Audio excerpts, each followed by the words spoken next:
xam naa ni waxtaan nañu ba déggoon nag lii rek mooy firndeel ni Sonko mooy Diomaye wax na ko démb. Diomaye mooy secret Sonko ma ci jaaxal. ah nee nañu réunion secrète de moo ma ci jaaxal. nee bon nañu peut-être ñoom ak seen biir médiation xëy na yu ñu jot a def ci diggante bi aussi. oui bien sûr bien sûr mais bon bu dee réunion bi jur na jàmm jur na déggoo mais tant mieux mais toujours est-il que ñoom la entre ñoom waa Pastef. absolument ñoom la waa Pastef et situation bi am ni yëpp aussi bien Diomaye est responsable qu'Ousmane Sonko pour man. ñoom ñaar ñëpp ils sont responsables maa ngi ko doon jéem a configurer fan yee ne parce que ce qu'il faut dire c'est que Ousmane Sonko moom mooy président Pastef et Bassirou Diomaye Faye est un militant de Pastef il avait des responsabilités bu ñu ko falee président il a démissionné mais étant président on l'a également entendu dire qu'il veut un premier ministre super fort oui super fort et pour man Ousmane Sonko l'a pris au mot et Ousmane Sonko l'a dit l'a redit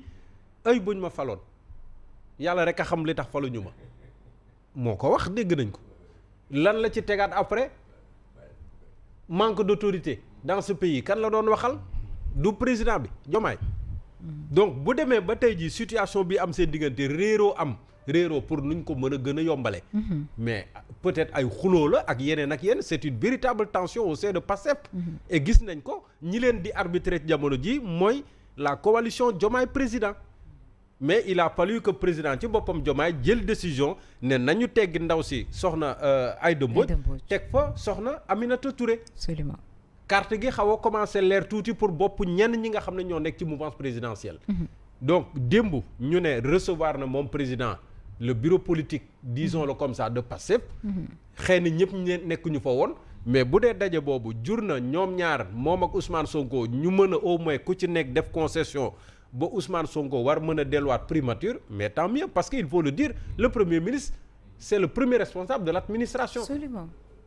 le premier responsable. et bu demee ba jël congé mënoon na ko jëlee neneen moom la Mamadou Fofana doon wax mais nga taxaw ci penc mi wax ko. yëgal ko ñëpp ça veut dire tu trahis une certaine frustration bu nekk ci yow.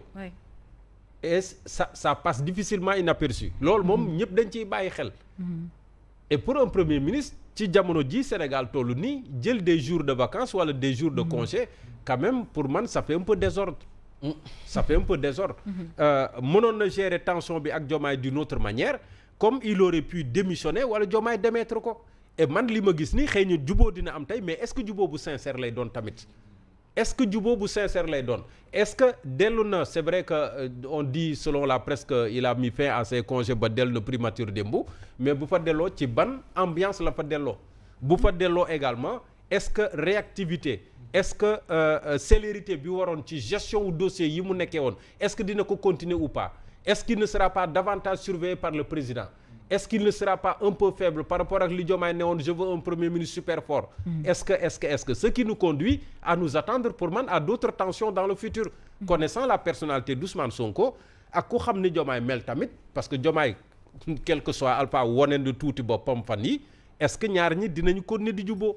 est-ce que yeneen tension mënuñu ko xaaraat ci kanam c'est des questions que je me pose. C'est deux caractères différents en tout cas. gis nga ñoom ñaar ñii ils sont amis mais ils sont très différents. deux caractères yu wuuteex lu mu ci manti doon il faut ñoom ñu xam ne ñun les Sénégalais soxlaw ñu xam ndax ñoom jubboo nañu wala jubboowuñu. du état d'âme quoi du affaire état d'âme. soxlaw ñu loolu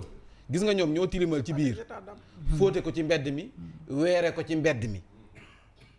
bëgg koo weeree ci mbedd mi bëgg ko ranger ba pare bañ ko ci wax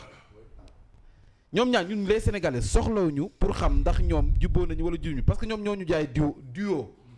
kon buñ ñégee ba tey ji ñuy bëggante ay duel wax fa dëgg neex yàlla nag ñun intéressé wuñu te rek gis nga li xew nii xaw ma jubboo la xaw ma waxtaan nañu xaw ma audience am na xaw ma lu mu ci manti doon mais kenn rek moo ci war a jànge muy Ousmane Sonko war na mën a comprendre ne désormais wax fa dëgg neex yàlla mënatuma compter ci yenn DG yii ndax bi situation bi amee gis na ñenn ñi dañoo afoon kenn déggu leen muut lañ def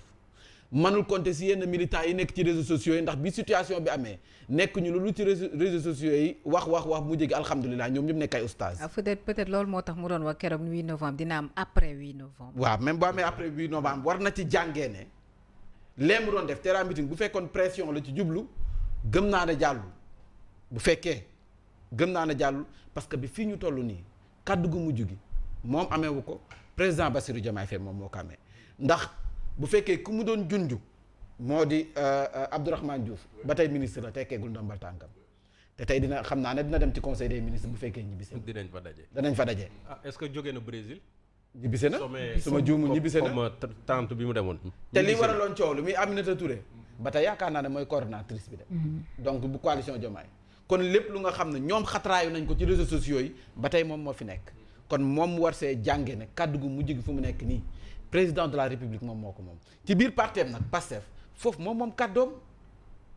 mën na diriger mën na wax mën na def waaye bu ñu demee nag si loo xam ne gouvernement la na bàyyi kii nga xam ne moom mooy président Diomaye Faye doxal la muy doxal moom mu coordonné la muy coordonné te xam ne signature bu mujj bi kii nga xam ne mooy président de la république moom moo ko amee et puis nag wax fa dëgg bu fekkee yow da nga am xemmem teefu samp sa nënd 2029 bu fekkee mën naa nekk sa candidature jàll na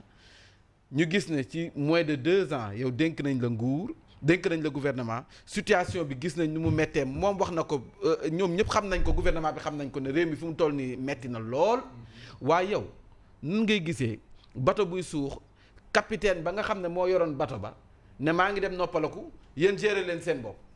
léegi kooku boo ko dénkee am réew léegi nan lay def damay wax rek ne bato boo xam ne nee nañ mi ngi suux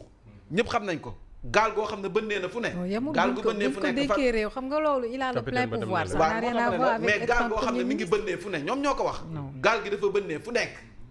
man dama yaakaar ne boobaa suñuy njiit rawatina moom ilimaanu jëwriñ bi waroon na tal leneen lu dul maa ngi dem congé parce que fatt gaal gi ba ndox mi bañ a dugg nit ñu bañ a suux moo waroon nekk yitteem gu njëkk mais manuma comprendre nag congé gi nga xam ne mi ngi mel ni sama congé ba dem lundi ñëwaat lundi. waaye dem nga un mois man semaine la man lundi laa def man dem naa fi conseil une semaine dem lundi yaa duudi mu ngi lay dégg ñëwaat lundi xam nga ne loolu mënuma ko comprendre est-ce que yaa ngi la sax loolu gisuma wax fa dëgg neex yàlla choix am la nag nangul nañ ko amul ñàkk waxtaan am nangul nañ ko donc xëj na moo sentiroon dem congé moo sentiraat ñëwaat waaye man pertinence congé bi wax fa dëgg neex yàlla gisuma ko bon là même c'est loolu jàll nañ ci l'heure au travail on va dire mais mënoo ñëw rek tourner page boobu da nga siy jàng ci page bi doo mën a rectifier lii di xam nga lu ñu nar a garaaw comme ni nga ko waxee bu dee ilimaanu jëriñu dafa xëyaat tey Ousmane Sonko ñu ne démb dañoo waxtaan ba juboo mais loolu dafay grave ça veut dire que juboo bi moom moo tax mu ñëwaat léegi daf ñuy dellu ci waa ji ki ñu doon jaay patriote ak patrie la patrie avant le parti léegi moom il met le parti avant la patrie parce que dem na ba seen conseil national aux allures d'adresse à la nation qui est une prérogative constitutionnelle du président de la République muy taxaw yaa may dégg est-ce que naan ay affaire yëfi état dañ ko war a waxtaanee ci parti bi mais loolu mooy parti état loolu suñu constitution daf ko dàq à travers des lois formellement établies bu ñu waxantee dëgg léegi comme ñoom c'est que ça dit que la plus grande trahison orchestrée perpétrée contre le peuple sénégalais mooy tey façon bi ñuy waxee nii tey parce que lan lañ doon reproché Macky Sall lu bëri yaa ngi koy fàttali mooy moom ba mu naan ay directeurs généraux xawma la dañ ko prêter propos yi mel wala moom moo ko wax ku perte sa gox dañ lay wàccee